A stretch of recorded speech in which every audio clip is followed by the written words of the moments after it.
예, 저는 이제 코로나가 시작되면서부터 유튜브로 이렇게 설교나 찬양을 좀 더 많이, 더 자주 이렇게 듣게 되었습니다. 이제 유튜브로 설교나 찬양을 종종 듣기 때문에 왜 구글 알고리즘이라고 그러잖아요. 그 알고리즘이 작동을 해서 제 컴퓨터 유튜브 창에 자꾸 뭐 다른 설교나 찬양을 이렇게 띄워줍니다. 그런데 몇 주 전 어느 날 설교가 이렇게 뜨는데 11조에 관한 설교가 뜹니다. 시선이 갔는데 이런 제목의 설교였기 때문에 시선이 더 꽂혔습니다. 11조 하지 마라. 설교 제목이 11조 그 충격적인 진실, 뭐 그런 식의 설교 제목이었습니다. 그런데 그보다 더 놀라게 된 것은 그 조회수가 무려 100만 회에 100만 번 가까이 되는 그런 조회수를 기록하고 있더라고요. 아마 그 정도 조회수면은 제가 수백 년 이상 수천 편의 설교를 해야지 뭐 그 정도 조회수가 나올까 할 텐데 단 한 편의 설교 조회수가 뭐 그 정도 되더라고요. 그래서 제가 그걸 보면서 제 생각에 사람들이 11조에 대해서 그렇게 관심이 많은가? 그렇게 이제 11조 설교를 이렇게 많이 보는가? 아니면은 거기 뭐 11조 하지 마라, 11조 그 충격적인 진실, 뭐 이런 식의 이제 내용들이 많이 있는 걸 보니까 11조 안 해도 된다고 하는 그런 설교라서 11조로부터 조금 자유롭고 싶어가지고 그렇게 많이 듣는 것일까? 뭐 여러 생각들이 이제 들더라고요. 그래서 저도 한번 몇 주 전에 그런 설교들을 좀 몇 편 듣게 되었습니다. 그 가운데 어떤 설교는 보니까 전혀 성경적이지도 않고 또 바른 성경 해석도 아닌 그런 설교 내용들도 있었습니다. 게다가 상당히 감정 섞인 비난에 가까운 내용도 있었고요. 기성교회, 우리 한국교회를 싸잡아서 무식한 어떤 종교 집단으로 매도하는 그런 영상도 간혹 있더라고요. 아마도 기성교회의 헌금을 어떤 종교 행위로 비판하면서 이렇게 소위 치는 설교라고 그러잖아요. 까는 설교, 그런 걸 하면은 사람에 따라서 좀 속이 뻥 뚫리고 후련하겠다, 그런 사람들도 아마 있나 봅니다. 그래서 그렇게 어마어마한 조회수를 기록하는지는 잘 모르겠습니다. 그러나 이제 성경을 자의적으로 해석을 하면서 자기 주장을 이렇게 하면은 안 되겠죠. 그래서 많은 그리스도인들, 심지어 우리 교인들 가운데도 그런 설교를 듣는 사람이 있을까? 또 그런 생각도 한편 들었습니다. 보통 보면은 사실 많은 교회가 헌금을 강조한다라는 그런 이야기들을 우리가 종종 듣기는 하는데, 제 경험상 상당히 많은 목회자들이 헌금 설교를 잘 안 하는 것 같더라고요. 저도 이제 제가 지난 9년간 우리 교회 개척 이후 설교 파일들이 이제 제 컴퓨터에 쭉 남아 있는데, 그걸 이렇게 쭉 살펴보니까 헌금에 대한 설교는 2014년도에 딱 한 번 제가 했더라고요. 2013년도에 우리 교회가 시작됐는데 그로부터 한 1년 후에 딱 한 편의 설교가 있는 걸 봤습니다. 물론 이제 제자훈련 시간에는 자세히 말씀을 통해서 헌금에 대해서 또 11조에 대해서 다룹니다. 어쨌든 그런 상황들을 제가 이제 돌아보면서 헌금에 관한 설교, 특별히 11조에 관한 설교를 좀 해야 되겠다라는 생각이 들게 되었습니다. 왜냐하면 우리 교회 성도들이 헌금을 하면서 그 의미와 목적, 그리고 그 안에 담긴 신앙 고백의 내용에 대해서 정말 성경을 통해서 듣고 있는, 그래서 배우고 있는 그런 성도들이 없을 수도 있겠다. 일단 제가 오랫동안 헌금 설교를 한 적이 없기 때문에 그런 생각이 들어서 필요하다라는 생각이 들었습니다. 아울러서 우리 교회 성도들이 11조를 비롯한 그 헌금 생활을 신실하게 하고 있는데, 그 기쁨과 은혜를 성경을 통해서 우리 같이 찾아보고 나눠보면 좋겠다, 그런 생각도 들었습니다. 그래서 헌금하세요, 그런 뜻의 내용이 아니라 헌금의 의미와 목적을, 우리가 다 헌금들을 하는데 우리 성도들이 우리가 헌금을 하면서 그 헌금의 의미와 목적을 성경을 찾아서 우리가 살펴보는 거, 그냥 해야 되나 보다 하고 하는 그런 게 아니고 말이죠. 그래서 그런 시간이 필요하겠다라는 생각이 들었습니다. 그래서 저는 이제 기왕 이 기회에 성경도 이렇게 쭉 다시 한번 살펴보고 또 묵상도 해봤지만은 이번 기회를 쫓아서 여러 편의 이 헌금 설교에 관한 그런 설교들을 한번 찾아봐서 들어봤습니다. 거의 대부분의 설교자들이 헌금 설교를 하면서 이런 말과 함께 시작하는 것이 공통적인 그런 특징이더라고요. 헌금 설교를 하는 것은 참 어려운 일입니다. 많이 망설이다가 이렇게 하게 되었습니다. 좀 불편하신 분들이 있으실지 모르지만은 그래도 한번 우리가 이 말씀을 나눠보겠습니다. 이런 식의 말이죠. 이런 식의 시작 멘토와 함께 이 헌금 설교를 하는 것이 많은 설교자들의 공통적인 그 특징이더라고요. 그러면서 덧붙이기를 헌금 강요를 하는 바람에 시험에 빠진 그런 다른 교회 사례들 이런 것들을 이렇게 소개하기도 했습니다. 저는 이제 여러 편의 그런 설교들을 들으면서 참 이제 그 가운데는 제법 아주 이름이 알려진 그런 설교자들도 있는데요. 그럼 문득 이런 생각이 저한테 들었습니다. 왜 헌금에 대한 설교는 이렇게 소위 말해서 눈치 설교가 되고 있을까? 왜 그런 현실이 되고 있지? 문득 그런 생각이 들었습니다. 사랑의 교회를 창립한 고 오카는 목사님 계시잖아요. 헌금에 관한 설교를 이분이 이제 하시면서 이런 이야기를 소개하시더라고요. 밥 러셀이라는 미국의 이제 목사님에 관한 이야기입니다. 이 러셀 목사가 목회를 시작하면서 헌금에 관한 설교는 1년에 한 번만 하겠다. 그 이상은 하지 않겠다. 그렇게 작심을 하고 한 번만 1년에 이렇게 했다라는 거예요. 사실 1년에 한 번이면은 제가 볼 때는 굉장히 자주 하는 거로 이렇게 우리가 느껴지기는 그런데 이분은 상당히 줄여서 1년에 한 번 이상은 하지 않겠다 작심을 하고 그렇게 했습니다. 그리고 헌금 설교를 할 때에는 시작하면서 성도들에게 아까 말씀드린 것처럼 이렇게 양해를 구했습니다. 그러다 수년이 이렇게 목회를 하며 지나는데 성경을 묵상하면서 분명히 성경을 보니까 자신이 잘못하고 있다라는 그런 깨달음이 들기 시작했다라는 거예요. 예를 들어서 간음하지 말라, 도둑질하지 말라 이런 말씀은 하나님의 엄한 명령이라 우리가 충분히 이해하고 그래서 강조하면서 이 러셀 목사도 설교를 했습니다.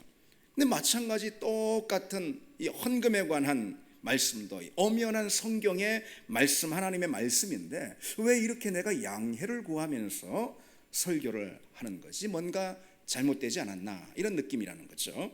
만약 탐심에 관한 설교를 하면서 어떤 목사가 여러분 오늘 좀 불편한 설교를 제가 하게 되었습니다. 혹시 여러분 중에 탐심의 문제를 가지고 있는 분이 있다면 이 시간 좀 양해를 바랍니다. 이렇게 설교하는 사람 아무도 없단 말이죠. 그렇지 않겠습니까? 탐심에 관한 설교를 그렇게 누가 하겠습니까? 하나님의 말씀 그대로 바로 가르칠 뿐인 거죠. 헌금에 관한 설교도 역시 마찬가지라는 거죠. 그래서 이 러셀 목사는 헌금에 관한 설교를 좀 더 자주 그리고 성경을 찾아가며 분명히 했다는 것입니다. 그런데 성도들의 반응이 의외였고 그리고 놀라웠다라는 거예요. 헌금에 대해서 제대로 알게 되었다면서 설교를 통해 제대로 알게 되었다면서 오히려 감사를 표하고 은혜를 이야기하는 그런 성도들이 오히려 훨씬 더 많았다라는 것이죠. 오늘 여러분도 그리하리라 믿습니다. 여러분도 그러리라 믿습니다. 우리가 드리는 헌금은요 크게 두 종류로 볼 수가 있습니다. 성경 전체의 맥락 안에서 구약과 신약 두 종류로 우리가 이렇게 구분할 수가 있어요. 하나는 예배 헌금입니다. 이 예배 헌금은 이제 주일 헌금, 주정 헌금 이런 식으로 주일 매주 정한 대로 드린다면 주정 헌금이 되고 정하진 않았지만은 예배 나올 때마다 주일 예배를 말하는 거죠. 헌금을 하면은 그냥 주일 헌금이 되고 바로 그것이죠. 이게 바로 예배 헌금입니다. 예배자로 하나님 앞에 나가며 그저 나가지 않고 하나님 앞에 예물로 드리는 거 말이죠. 성경에도 빈손으로 내 앞에 나오지 말지니라 그렇게 말씀하셨습니다. 이게 바로 예배 헌금입니다. 그리고 중요한 건 또 성경에서 11조를 찾아볼 수 있습니다. 신명기에 너는 마땅히 매년 토지 소산의 11조를 드릴 것이라. 이때 당시에는 농경 사회였기 다 농사를 짓는 문화였기 때문에 토지 소산으로 11조를 드렸습니다. 그런데 이렇게 예배 헌금과 11조는요 모두가 똑같이 어떤 성격이 있는 거냐면 감사의 성격이 있는 거예요. 그래서 그건 감사 헌금입니다. 11조도 사실은 감사의 헌금이고 예배 헌금도 실은 그 성격이 감사에 있다는 거죠. 그런데 이제 우리는 특별히 어떤 감사하고자 하는 어떤 상황들, 어떤 사례들, 그런 것들을 가지고 하나님 앞에 감사 헌금이라는 제목으로 또 따로 드리긴 하기도 합니다. 그러나 성경에서 구분할 수 있는 것은 예배 헌금, 주일 헌금이죠. 그리고 11조, 이렇게 크게 볼 수가 있습니다. 이 시간 이제 우선 11조에 대해서 좀 말씀을 나누려고 하는데요. 11조에 대한 오해부터 짚어보고 말씀을 나누도록 하겠습니다. 11조에 대한 잘못된 생각이 두 가지가 있습니다. 첫째로 11조 하면은 복 받는다, 그런 생각인 거예요. 11조 하면은 복 받는다라는 이 생각 뒤에는 실은 어떤 것도 사고가 담겨 있냐면은 11조를 종교적인 의무로 여기는 그런 사고도 담겨 있습니다. 11조 하면 복 받아, 안 하면은 복 못 받지, 이런 이제 어떤 11조를 그래서 해야 돼라는 종교적인 의무로, 규례로 그렇게 받아들이는 그런 성격이 있다라는 거죠. 두 번째로 11조에 대한 오해가 뭐냐? 11조에 대한 잘못된 생각은 11조를 단지 율법으로, 구약의 율법으로 여기며 반대하는 그런 태도인 거예요. 예를 들어서 11조는 구약의 율법이기 때문에 지금은 다 폐지됐다, 지금은 신약시대 아니냐, 예수님 오시지 않았냐, 11조는 더 이상 할 필요가 없다, 이 역시 11조에 대한 잘못된 생각이라는 것이죠. 좀 더 좀 구분해서 보자면 11조를 강조하는 사람이 11조 하면 복 받아 이렇게요. 그리고 11조를 반대하는 사람이 있단 말이죠. 근데 11조를 강조하는 사람도 두 부류로 나눌 수가 있습니다. 첫째로 11조를 아까 말씀드린 대로 복 받는 통로로 여기는 거예요. 둘째로 그러기 때문에 종교적인 의무처럼 마치 무슨 세금 치르듯이 말이죠, 그렇게 하는 사람들, 이 11조를 종교적인 의무로 여기는 거. 근데 이게 바로 11조를 강조하는 사람들 가운데 있는 두 가지 잘못된 그런 오해입니다. 그러면은 11조를 반대하는 사람도 이 두 부류로 나눌 수가 있어요. 어떤 사람이 11조를 반대하느냐? 첫째로 11조를 하는 성도들을 무시하면서 성경을 잘 모르고 말이지 구약의 율법을 지금도 쫓는단 말이야. 구약의 율법적인 그런 의무처럼 11조를 한다, 그러면서 비판을 하는 거, 이게 11조를 반대하는 한 부류의 사람입니다. 그런가 하면 두 번째로 11조를 반대하는 사람은 주로 어떤 사람이냐? 헌금 자체에 대한 부정적인 시각을 가지고 있는 사람들이 그렇습니다. 헌금을 잘 안 하는 사람들, 헌금 자체를 잘 안 하는 사람들, 그런 사람들도 11조를 반대하는 경우가 있겠죠. 자, 여러분 방금 언급을 드린 네 경우 모두가 11조에 대한 오해, 잘못된 태도라는 거예요. 복 받으려고 또는 종교적 의무감으로 하는 11조 생활, 이것은 성경적인 11조 정신에서 한참을 벗어난 것입니다. 한편 11조 하는 성도들을 싸잡아서 성경도 모르고 율법적이라며 비판하는 그런 11조를 반대하는 사람들 역시 성경을 모르기는 매 마찬가지라는 거예요. 성경을 모르고 자의로 해석해서 그렇게 말하는 것입니다. 근데 여기서 한 가지 좀 짚고 넘어갈 것이 있습니다. 여러분 어떻습니까? 11조를 정성껏 드리는 성도들 가운데 많은 경우 그저 종교적인 의무감으로 하는 경우가 더 많을까요? 저는 그렇게 보지 않습니다. 제가 그동안 그렇게 해온 적이 없기 때문에 기쁜 마음으로 자원하며 드리는 그런 성도들이 훨씬 더 많을 것입니다. 그래 율법에 얽매여 가지고 드리는 그런 세금 떼듯이 말이죠, 그런 성도들은 거의 없을 거다, 이런 생각이 듭니다. 자, 특히 11조를 이제는 폐지된 율법이다, 구약의 율법이다라고 주장하는 사람이 있어서 좀 설명이 여기는 좀 필요하겠습니다. 오늘은 이제 좀 내용이 딱딱할 수가 있습니다. 성경의 11조에 관한 말씀을 자세히 풀어서 설명드리는, 그리고 짧은 시간에 설명을 드리는 것이기 때문에 그래도 한번 잘 따라오면서 들어보시기 바랍니다. 11조는 이제 구약의 율법이기 때문에 폐지되었다라고 주장하는 사람들이 있습니다. 잘못이라고 말씀을 드렸죠. 여러분, 구약의 율법은요 크게 두 가지로 구분이 돼요. 첫 번째로는 도덕법입니다. 두 번째로는 의식법입니다. 도덕법과 의식법, 이 두 가지로 율법은 구분이 됩니다. 그러니까 뭐 해라, 뭐 하지 마라, 이렇게 하는 거 있죠. 이런 도덕률, 이건 율법 안에 있는 도덕률입니다. 그리고 또 한편 제사나 절기나 안식일이나 그리고 오늘 주제인 11조나 이거에 관한 이 율법은 의식법이라 할 수가 있습니다. 그러면은 우리는 이런 적용을 우리가 질문해야 되겠죠. 오늘날 이 신약시대 주님이 오신 다음에는 율법 안에 있는 그 도덕법과 그리고 의식법을 어떻게 적용해야 할까? 신약시대에는 어떻게 적용해야 할까? 왜? 주님께서는 율법을 폐지하러 오신 것이 아니고 완성하러 오셨다고 그러니까 그걸 어떻게 우리 시대에 적용할 수 있을까? 이 질문을 해야 하지 않겠습니까? 율법 안에 있는 도덕법, 이 도덕률은 어떻게 적용이 되냐면은 율법의 정신을 따라서 훨씬 더 강력하게 적용이 돼야 합니다. 훨씬 더 강화되었다. 율법 안에 있는 도덕법은 더 강화되었다 라는 그런 말씀이에요. 그래서 주님께서 가장 대표적으로 마태복음에 보면 어떻게 말씀하고 계시죠? 간음하지 말라라는 말을 너희가 모세로부터 들었으나 음욕을 품고 여자를 보는 자마다 이미 간음하였느니라.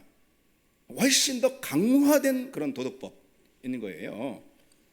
자, 한편 제사나 아니면 오늘 다루는 그 11조나 이런 건 의식법이라고 그랬잖아요. 의식법은 오늘 우리에게 어떻게 적용이 될 수 있을까요?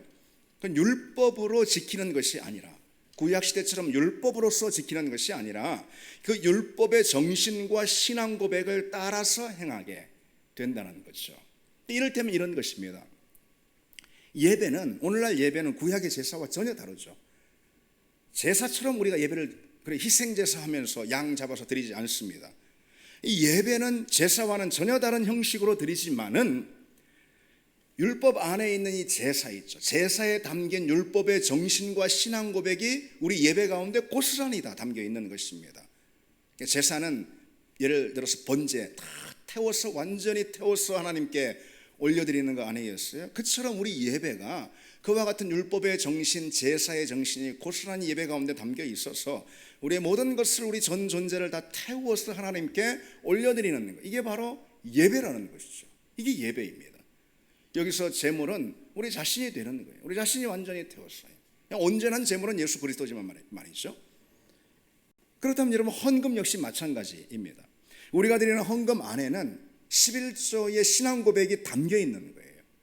그냥 해야 되니까 하는 거, 아니면 하고 싶으니까 하는 거, 남들이 하니까 하는 거, 종교적인 뭐 어떤 의무로 하는 그런 게 아니고 우리가 드리는 헌금과 11조에는 구약 성경에 다시 말해 율법에 있는 이 정신이 그 안에 들어있다는 것이죠. 담겨야지 한다라는 것이죠. 11조의 정신, 11조의 신앙 고백은 무엇입니까? 한마디로 말씀드려서 내 모든 것은 주님의 것입니다. 내 모든 것은 주님으로부터 왔습니다. 이게 바로 이 11조 안에 담긴 그런 신앙 고백입니다. 그 신앙 고백을 오늘 우리가 드리는 예물 안에 담아서 올려드리는 것, 그게 바로 이 헌금 또는 11조가 된다는 거죠. 다시 말해서 율법 안에 있는 도덕률, 도덕법, 이건 훨씬 더 강화가 되었고 우리 중심, 내면의 동기까지도 하나님께서 죄를 물을 수 있고 아니면 한편 칭찬할 수 있고 하는 그런 훨씬 더 강화되었다 이거죠. 그런가 하면 의식법은 그 정신과 신앙 고백을 담아서 실천하게 되어 있습니다. 그래서 그냥 무턱대고 구약의 율법에 있는 11조는 구약의 율법과 함께 폐지되었다라고 말하는 것은 전혀 성경을 모르는 주장입니다. 자, 그렇다면 여러분 이제 남은 질문이 또 있죠. 의식법에 속한 11조를 그 정신과 신앙 고백을 담아서 드려야 한다 그랬잖아요. 그러면 그걸 우리는 어떻게 실천할 수가 있을까요?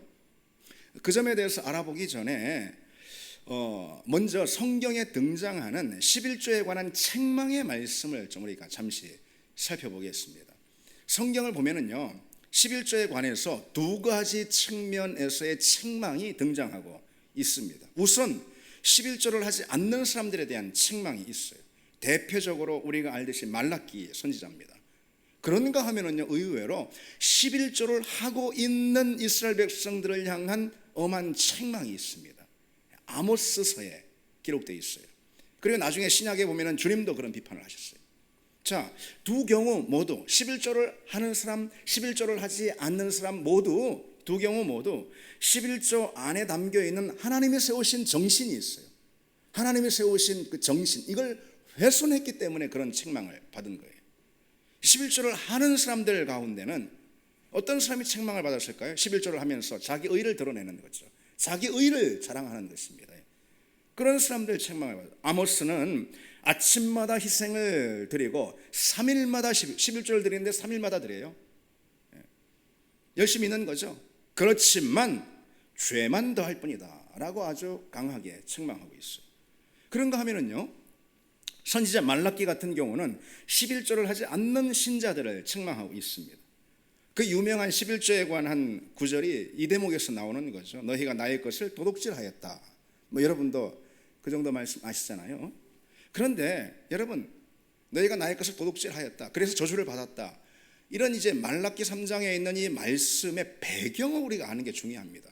무조건 내 11조 하지 않으면 난 도둑놈이야, 이렇게 생각하는 게 아니라는 거죠. 거기에 초점이 있지 않습니다. 그 배경이 더 중요합니다.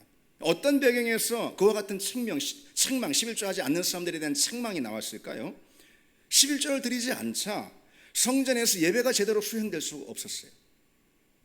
우리가 다른 시간에 조금 더 살펴보려고 하는데 오늘 시간이 안 돼서, 이 11조의 아주 중요한 용도 중 하나는, 필요 중 하나는 바로 성전을 맡아 섬기는 제사장 그룹과 레위지파 그룹을 위한 거였어요.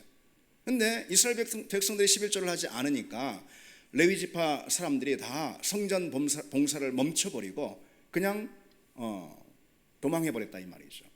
그래서 성전에서 예배가 제대로 수행될 수가 없게 되었어요. 하나님이 세우시려는 새로운 나라와 새로운 질서 역시 제대로 구현될 수가 없었던 거예요. 그게 바로 11조에 관한 책망이 나온 주된 배경입니다. 단순히 11조 하지 않으면 그럼 하나님의 것을 도둑질하는 거야, 여기에만 그냥 우리는 그것만 많이 들어서 그게 주된 초점이 아닌 것입니다. 그래서 여러분, 좀 심하게 말씀드려서 11조 혹시 하지 않는다 해도 내가 하나님의 것을 떼어먹었어 그런 생각은 하지 마시기 바랍니다. 자, 어쨌든 거기에 초점이 있지 않다라는 거예요. 11조의 목적인 예배와 하나님 나라의 구현이 멈춰 세워져 버렸던 거예요. 아주 심각한 그런 사태가 벌어진 거죠.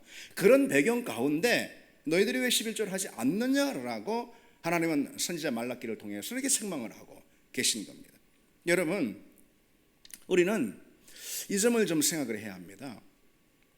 11조를 그처럼 율법으로 받아들이거나 아니면 어떤 종교적인 의무로 받아들이거나 아니면 축복의 어떤 통로로 받아들이거나, 이건 다 잘못된 태도라고 아까 말씀을 드렸습니다. 우선은요, 우리가 이거를 기억해야 합니다. 하나님은요 11조를 정말 좋은 뜻에서 허락해 주셨어요. 율법은 하나님이 좋은 뜻에서 우리가 살라고 주신 거잖아요. 우리를 죽이려고 주신 게 아니라 이 말이죠. 그렇죠? 그래서 예수님은 그 율법의 완성이 되신 분이에요. 살라고 우리를 주신 거예요. 하나님과의 깊은 관계 맺음 안에서 생명을 누리라고 주신 거예요. 그 율법 안에 도덕법도 있지만 뭣도 있습니까? 의식법, 그 안에 11조도 담겨 있습니다. 그러니까 하나님께서 선한 뜻으로 좋은 의도로 우리로 하여금 살라고, 생명을 나누라고 이 11조의 율법을 우리에게 주셨다 이 말이죠. 그리고 지금은 그 율법의 정신과 신앙 고백을 담아서 우리가 실천할 수 있는 거예요. 그래서 11조는 하나님이 우리에게 선물로 주신 규례라, 선물로 주신 신앙 고백의 한 형태다. 우리는 그렇게 받아들여야 한다는 거죠. 하나님 나라를 펼치는 통로로 또한 주신 거예요. 이것이 11조를 통해서 하나님은 하나님이 기뻐하시고 하나님이 원하시고 그런 하나님 나라들을 펼쳐가시고 하나님 나라를 펼쳐가심으로 그분의 모든 백성과 자녀들이 그 안에서 혜택을 누리도록 11조는 하나님 나라를 펼쳐가는 통로로 우리에게 주시는 선물이라는 거죠. 그리고 당연히 그렇기 때문에 11조를 할 때 그 자체가, 11조를 하는 행위 그 자체가 우리에게 선물이 되게 하실까요? 아닐까요? 당연히 선물이 되게 하시는 거죠. 기쁨이 되게 하시는 거죠. 11조를 하면서 그런 종교적인 의무로 여겨서 기쁨이 되게 없다면 차라리 안 하는 것이 낫겠죠. 11조를 하는 그 자체, 그 신앙의 행위 그 자체가 기쁨이 되게 하시고 선물이 되게 하시고 좋은 것이 되게 해 주셨단 말이죠. 하나님이 무엇이 부족하고 없어서 너 11조 좀 가져와 그렇게 하시는 것이 아니라는 거예요. 따라서 우리는 하나님 앞에 드릴 때, 특별히 11조를 드릴 때 그와 같은 하나님이 의도하신 기쁨과 감사를 가지고 11조를 해야 한다는 거죠. 그렇다면은 아까 여러분 이 11조 안에 구약의 의식법인 11조 안에 11조의 정신이 담겨 있다고 그랬어요. 우리는 그 정신과 신앙 고백 안에서 우리 11조를 실천할 수 있다고 말씀드렸습니다. 이 11조에 담긴 정신과 신앙 고백, 그것은 그럼 무엇일까요? 11조 안에는 어떤 정신과 신앙 고백이 담겨 있을까요? 우리가 그 점에 대해서 오늘은 수요일이니까 짧은 시간이라 두 가지만 좀 살펴보겠습니다. 11조에 담긴 신앙 고백, 그건 첫 번째로 우리는요 이 11조를 통해서 내 소유가 내 것이 아니라는 고백을, 그런 신앙 고백을 하나님께 할 수 있게 됩니다. 다른 어떤 것보다도 우리는 이 신앙 고백이 진정 필요한데 그거야말로 참된 신앙 고백이죠. 어떤 신앙 고백이요? 내 것은 없습니다. 다 하나님의 것입니다. 내게 있는 것은 다 하나님으로부터 왔습니다. 내 생명조차도, 아멘이죠 여러분? 그 고백을 가장 진지하고 분명하며 실제적으로 표현할 수 있는 길이 바로 11조 또는 헌금에 있습니다. 우리는 헌금을 통해서 그 고백을 하는 거예요. 다시 말해서 주재권입니다.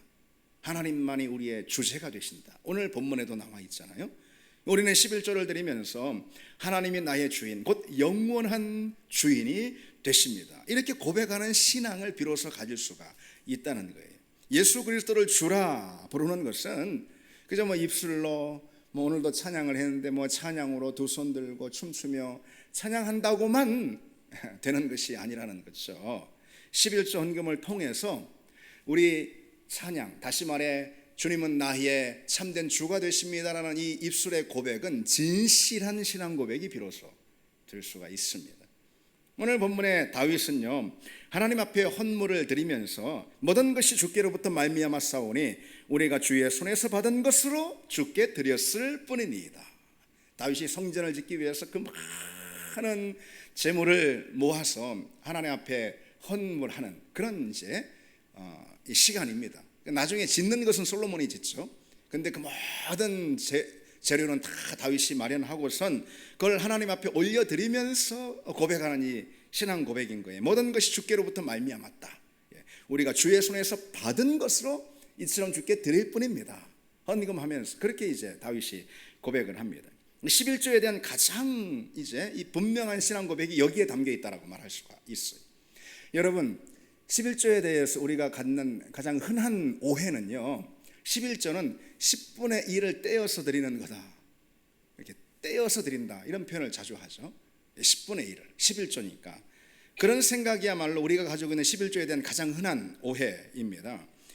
이 11조에서 그 하나라는 것, 10의 1, 그 하나라는 것은요 10분의 1 산술적으로 계산해서 그게 아니고 대표성을 의미하는 거예요. 대신 나머지 9을 대표하는 것, 나머지 9을 대신하는 것. 그래서 우리는 11조 헌금을 드리면서 나머지 9도 하나님의 것입니다 라는 그런 고백을 우리가 하는 거죠. 내가 땀 흘려 벌었다 해서 이게 내 소유가 아니라 실은 주님께로부터 다 내게 온 것입니다. 그래서 10의 1을 하나님께 드리지만 실은 나머지 9도 다 하나님의 것입니다 라는 이 신앙 고백의 표현, 이것이 가장 실제적이고 분명하게 표현되는 자리는 다른 어떤 자리보다도 찬양이나 기도나 어떤 신앙의 자리보다도 사실 11조 헌금을 드리는 그 자리에서 드러납니다. 따라서 여러분 11조는 수입의 10분의 1을 떼어서 하나님께 마치 공개하듯이 이렇게 드리는 행위가 아니라는 거예요. 그래서 11조뿐 아니라 모든 헌금이 다 그렇습니다. 헌금을 할 때 뭔가 부족한 하나님을 위해서 내가 가진 것을 적선해 가지고 드리듯이 10분의 1 떼어 가지고 그런 태도로 우리가 만일 그런 태도로 우리가 헌금을 한다면 그런 헌금은 절대적으로 무의미한 헌금이 되고 맙니다. 오히려 하나님을 모욕하는 그런 태도가 될 수 있어요. 헌금을 하면서 그건 11조도 아니고 헌금도 아닙니다. 하나님은 우리가 고백하듯이 세상 우주 만물의 주인이시죠.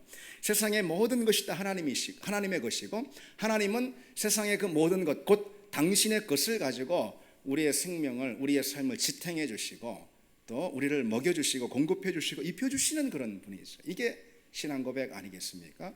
그리고 또 분명한 또 사실 아니겠어요? 그것을 놓치고 하는 헌금은 그건 무의미하다라는 거죠.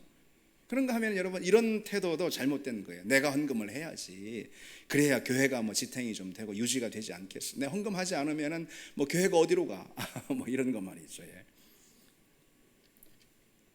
여러분, 교회는 그리스도의 몸이라고 그랬잖아요. 우리에게 분명한 그런 신앙 고백이 있다면은 내가 헌금을 해야 그리스도의 몸이 유지된다, 지탱이 된다, 그런 소리 아니겠어요? 그것처럼 큰 교만이 어디 있겠습니까? 그래서 우리 중 누구도 그런 마음으로 헌금하는 사람은 없을 것입니다. 어쨌든 뭐 나라도 헌금을 해야지 교회가 지탱이 되지, 나라도 헌금을 해야지 그리스도의 몸을 먹여 살리지, 이런 거 아니겠습니까? 그것은 헌금을 통해서 감사와 기쁨과 신앙 고백을 하나님께 드리는 것이 아니라 오히려 교만을 드러내 보이는 거겠죠. 물론 주님은 우리의 정성스러운 헌금을 통해서 당신의 몸을 세워가시는 분 틀림없습니다. 그런데 바로 그 몸 안에 우리 자신의 영혼도 담겨 있다는 거 우리가 기억을 해야 하죠. 그래서 여러분, 이 사실이 중요한 것입니다. 11절의 의미, 11조의 정신, 11조 안에 담긴 신앙 고백, 이게 뭐냐? 내 소유는 하나님의 것입니다. 우리는 항상 그 고백을 이 11조를 통해서 드리는 거예요. 11조는 나는 돈의 소유자가 아니라 오히려 청지기일 뿐입니다 라는 신앙 고백을 가장 진지하게 하는 그런 표현입니다. 11조는 내 인생의 주인은 내가 아니다, 내 인생의 주인은 하나님이십니다 라는 이 신앙 고백을 분명하게 또 실제적으로 하는 그런 표현입니다. 그 신앙 고백의 표현으로 우리 소득의 10분의 1을 구별해서 먼저 하나님께 드리는 거죠. 여러분, 제가 몇 주 전에 돈과 신앙에 관한 말씀을 드린 적 있어요. 거기서 어떤 말씀을 드렸냐면은 내 존재와 내 인생, 내 삶과 그 무엇보다도 가장 밀접하게 연관되어 있는 것은 어떤 것보다도 돈이다라는 말씀을 드렸어요. 틀림없는 사실입니다. 따라서 그 돈과 소유를 드리는 헌금 또는 이 11조만큼 내 신앙 고백의 가장 분명한 표지도 없을 것입니다. 그것을 인정하지 않는 사람은 없을 것입니다. 그래서 하나님은 우리가 하나님 앞에 11조를 드릴 때 하나님 앞에 그와 같은 신앙 고백을 드리는 것으로 받아주신다는 거죠.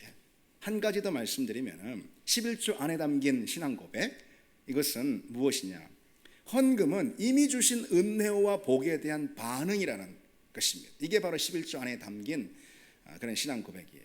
많은 경우 11조 하면 복 받는다, 아니면 11조를 했더니 내가 복 많이 받았다, 그렇게 말하는 경우가 있는데, 그러나 실은 11조는 이미 주신 복에 대한 감사의 반응입니다. 감사의 표현이에요. 물론 물질을 기쁘게 드리면은 하나님이 은혜를 주시고 복을 주신다라는 것이 성경 전체에 흐르는 맥락이고 원리인 것은 틀림없습니다. 그래서 고린도후서에는 하나님은 즐겨내는 자를 뭐라고요? 사랑하시느니라 그래 말씀하시고, 적게 심는 자는 적게 거두고 후히 심는 자는 후히 거둔다, 그런 말씀도 있는 것이죠. 그러나 여러분, 그보다 앞서서 이 11조라는 것은 실은 반응인 것입니다. 내가 하나님께 11조를 하는 어떤 액션, 행위를 행하면 하나님이 그에 대해서 응답하시는 것이 아니고, 복으로 응답하시는 것이 아니고, 하나님이 이미 우리에게 주신 구원의 복과 그 공급해 주시는 그 은혜들 있죠, 그것에 대한 나의 반응과 응답의 표현, 이게 바로 11조로 가장 분명히 드러납니다. 11조를 비롯해 헌금을 하는 것, 이게 복을 얻는 수단이 되어서는 안 된다는 거죠. 그것은 우상의 종교입니다. 헌금은 하나님께 드리는 예배이자 신앙 고백의 표현이에요. 그러니 자원하는 마음이 그 안에 반드시 들어 있어야 합니다. 어거지로 하나님께 응답하는 건 아니잖아요. 여러분, 광야에서 이스라엘 백성들이 자원하는 마음으로 하나님께 드렸어요. 성막을 지을 때였죠. 예물을 내라라고 하나님 명하시니까 이스라엘 백성들이 예물을 내는데 너무 많이 드려서 넘칠 정도가 되어가지고서 이제 그만해라라고 공표를 할 정도로 자원하는 마음으로 예물을 드렸습니다. 하나님께 헌금을 하면은 무엇인가 드릴 수 있다라는 그런 기쁨이 우리에게 있는 게 사실 아니겠어요, 여러분? 여러분도 그렇잖아요, 그렇죠? 그래서 11조 누가 하라 해서 누가 하겠습니까? 어거지로 하는 그런 사람이 어디 있겠어요?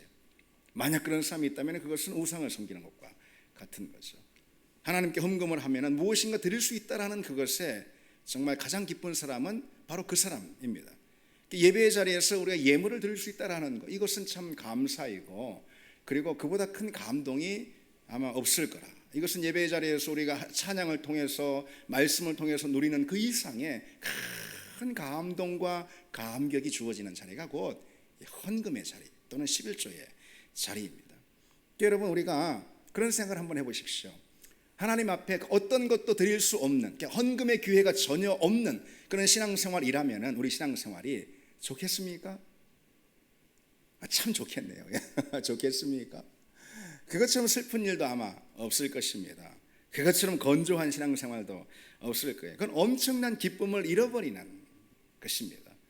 만약 우리가 헌금을 하나님께 온전히 드릴 수 없다면, 그런 신앙이 잘못된 신앙이라고 만약에 말한다면 그것처럼 우리 신앙생활이 건조하고 그리고 큰 복과 기쁨을 잃어버리는 것도 없을 거라는 것이죠. 무슨 말씀입니까? 헌금을 드리는 것처럼 기쁨이 되는 행위도 없습니다. 여러분들이 다 느끼는 바일 것입니다. 저희 아버지께서 목회하셨던 그 시골 교회는 거기에 나이 드신 연로하신 분들이 들어오시고, 그래서 기초연금 그 수급자가 되신 분들이 참 많이 있습니다. 한 달에 몇십만 원 받아서 병원 뭐 약값 뭐 하면 얼마 남지 않는. 근데 이 기초연금 수령자가 제일 먼저 11조부터 꼬박꼬박 뗀다라는 그런 이야기를 들었습니다. 여러분, 그분들이 종교적인 의무감으로 그렇게 한다라고 누가 단정할 수 있겠습니까? 만약 그렇게 단정하는 사람은 굉장히 교만한 사람일 것입니다. 그분들이 종교적인 의무감으로 그렇게 할까요? 11조 안 하면 천국 못 가, 뭐 그런 것 때문에요? 아니죠. 말로 다 할 수 없는, 내가 비록 가난하지만, 그래서 이렇게 기초연금 수급자가 되었지만 그래도 예배를 드리며 빈손으로 나오지 않고 하나님께 드릴 수 있다라는 거, 그래도 내게는 떼어서 그 대표로 하나님께 드릴 수 있는 11조 헌금이 있다라는 이 사실로 인해서 감사하고 감격하고, 기쁨 넘어서 설렘과 흥분이 있는, 이게 바로 11조 헌금이고, 그리고 또 우리가 하나님께 드리는 감사의 예물들인 것이죠. 그렇게 하나님께 나아갈 때 하나님이 얼마나 기뻐하시겠습니까? 자, 여러분, 오늘은 11조 안에 담긴 신앙 고백에 대해서 그거에 대해서만 좀 살펴봤습니다. 첫 번째로 내 것이 아니라 다 하나님께로부터 왔습니다. 내 것은 없습니다. 나는 소유자가 아니고 물질의 청지기일 뿐입니다. 내 인생의 주인은 하나님이십니다 라는 이 고백이 가장 분명하고 실제적으로 드러나는 이 자리가 11조다. 따라서 하나님이 그렇게 붙잡아 주시겠죠. 내가 하나님이 나의 주인이십니다 라고 고백하는 그 자리니, 그러니 하나님이 그래 맞다, 내가 너의 주인이다 라고 우리 인생을 붙잡아 주시는 것입니다. 11조의 안에 담긴 신앙 고백의 첫 번째 의미입니다. 두 번째는 뭐라고 그랬죠? 11조는 하면은 복 받는 거 이런 게 아니고 11조 하는 그 행위가 복인 것입니다. 다시 말해서 복에 대한 반응과 그리고 또 응답인 것이죠. 하나님이 내게 주신 복에 대한 표현인 것입니다. 그 표현은 당연히 기쁨이 담기고 감격이 담기고 심지어 설렘과 흥분이 담겨야 할 것입니다. 그럼 하나님이 그걸 헌금을 또는 헌금을 드리는 사람은 얼마나 기쁘게 여기시겠냐라는 거죠. 오늘 사실 11조에 대한 내용을 다 살펴보지 못했습니다. 그래서 차차 또 다른 시간에 좀 더 생각해 보려고 합니다. 예를 들어서 11조가 필요한 이유, 왜 11조가 필요해서 하나님 11조로 얘기하라고 하셨는가? 하나님은 다 가지셨다며, 하나님은 우주 만물의 주인이시라며, 이런 의문이 들 수도 있습니다. 11조가 필요한 이유 등, 또 그 외에 다른 11조나 또는 헌금에 대한 말씀들을 제가 또 기회가 닿으면은 함께 말씀을 나누도록 하겠습니다. 같이 이 찬양 드리겠습니다.